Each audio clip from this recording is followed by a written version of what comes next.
Yeah. Oh, and it's a chemical that helps clean the pool, right? And same goes for our water. Chlorine kills any remaining disease germs. A trace of fluoride was also added to keep kids from getting so many cavities.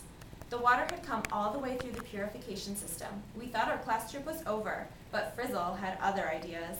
Everybody into the storage tank, she shouted. So here they go up into this big storage tank, which looks like what? Have you ever seen anything that holds water in your hometown that looks like this? Yeah. A water tower. Mm-hmm, exactly. I have a question. Do water towers really have diving boards? No, they don't. I think that's for the purpose of the book, just to make it more fun. But wouldn't that be That'd nice be if they did? Before we even knew what was happening, we were whooshed out of the tank and into a pipe that carries water to our city. So we're getting close to being into the cities and homes. Then we went into the water mains, the pipes that run under the city streets, which is what Caitlin was talking about earlier. A smaller pipe carried us to a building. We went up into the pipes in the walls.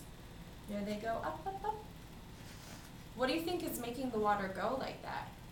Have you ever heard of anything that? Pressure. Pressure, yes. When a 7th grader turned on a faucet in the girls' bathroom, we came splashing out. The building was our school. We were back. We were our regular size again. We were dressed in normal clothes again, except for Miss Frizzle, of course. Line up, class, she said. Yeah, that should not be happening, right? Back in the classroom, Miss Frizzle acted as if nothing had happened. She started feeding the class lizard, and she put us to work right away. We had to make a chart showing how water gets to our homes and buildings in our city. When Arnold drew a picture of a kid inside a raindrop, Miss Frizzle said, "Where do you get these crazy ideas, Arnold?" Here is our water chart. So if you can see here, they're just going back over everything they did, starting with evaporation and ending in the homes and buildings. So do you want to walk me very quickly through these steps? You can do the first 6. Okay. And then Caitlin, you can do the last 6 or 5. So first of all, the sun gets really hot, and then it makes the water rise up through evaporation, like we talked about before. And then clouds form, and then the rain falls, and then it goes into lakes and streams and oceans and everything. And then, how do you say that word? Reservoir. And you can see there the reservoir. It's kind of like a bowl, so it's something that holds another. The stream goes into the reservoir, and then it goes into the mixing basin, and then stuff gets all stuck together, and it falls to the bottom. And what stuff is getting stuck together? Like The dirt alum and and yes, mud. exactly. And then it all sinks to the bottom in the settling basin. And where does the water go from there? Off the top. Yes. And then it goes into another reservoir, and it filters through sand and gravel, and it takes out all the mucky stuff. And it goes into a pipe, and then it goes into another tank where fluoride and chlorine are. And then after that gets added, it goes into a storage tank until we need it, and then the water mains take it out to our houses. Very good. So now what we're going to do is go on our own classroom adventure. So our yes. Do we get to go in a cloud? No, but we get to look at clouds. So now that you have read the Magic School Bus at the Waterworks, it's your turn to take the tour. After receiving your envelope of labels, you must place all 10 in the correct order on the poster provided by me. You will know where the labels belong on the poster by the numbers 1 through 10 written above or on the picture shown, or the label corresponds to. Do your best to put the labels in order before your fellow classmates, which we don't have any, but this would be a competition if we did. And enjoy your tour of the Waterworks. So if you both want to come over here and you can work together. Here are all the labels. So these numbers are where all of the labels are going to go, and this is almost exactly like what we went through in the book. Can we go? Yes, you can start whenever you want.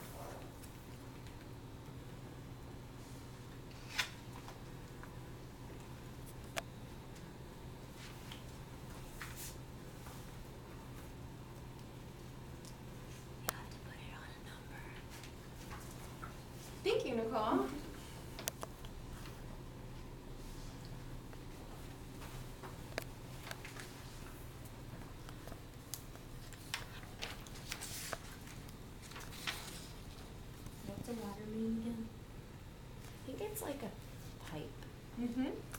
pipes that run underneath everything, Okay.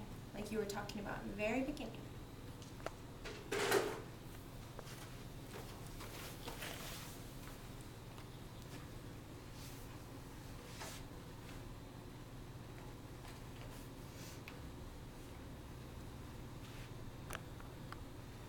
You guys are doing a really good job so far.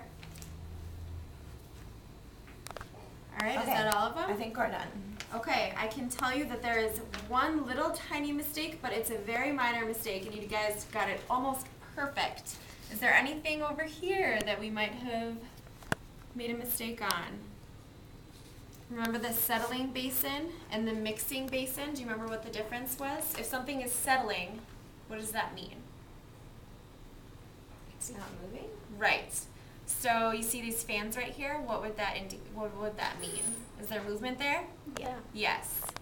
Is there movement over here where all of the dirt is coming down? It's going They're down. falling down.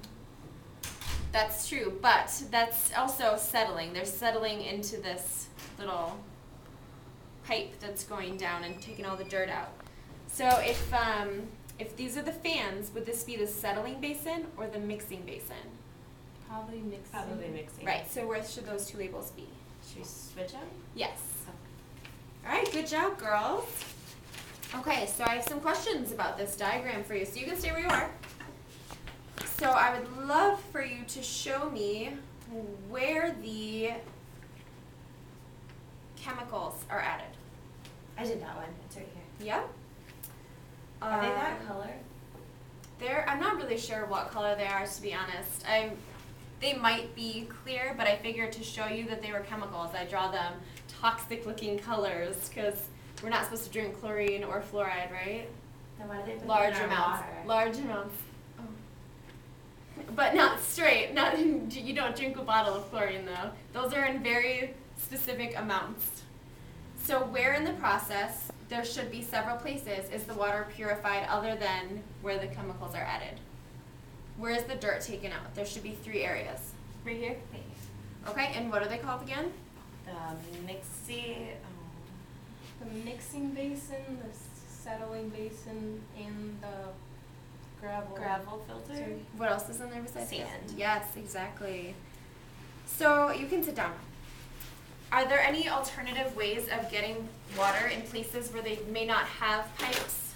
So places that aren't as nice maybe as where we live. Yeah. Wells? Yep. If you think of You can catch it in a bucket. Yes, exactly. So if we didn't have the pipes and our system to purify the water, how do you think they might clean it? A pure filter that you put in your thing in the refrigerator? They do have those, yes. What if you didn't have that kind of technology or those nice, a Walmart to go out and grab a purifier? Yeah. Take the dirt out. You could, and how could you do that? What could you use? It's maybe some kind of kitchen tool. I was gonna say sand and gravel, but You could try it, but it has to be very compact for that to work. What can you think of at your house? Have you ever made Strainer? spaghetti? Yeah, exactly. So when you're straining spaghetti, and you have all the water and spaghetti in a pot, what happens when you put that into the strainer? All the water goes away. Right, but what stays in the strainer? Spaghetti. Right, so the same would work for dirt and those kinds of things. Yeah. but wouldn't the dirt fall into the holes in the strainer? The really small dirt would, but hopefully it wouldn't be enough that it would hurt you. Can you think of one more way? This might be something you learned in science class. I was gonna ask what happens if there are germs, because germs they're so small. They can't be Yeah, straight you really, out. if you've ever heard of iodine tablets, when people go camping for a long time, they take these little iodine tablets, and they're little red tablets, and you can put those in there, but that's only if you were planning on going camping. So if you had, let's say, fire and a match and a pot, what could you maybe do that would help purify the water? Boil it. Yes, exactly. I'm really proud of you guys today. So when you go home tonight, what I would love for you to do is to ask your parents if they know how your water is purified, because like we talked about, there's more ways than one to do it, right? So I want you guys, you can look online, you can ask your parents and figure out how your water gets to your home.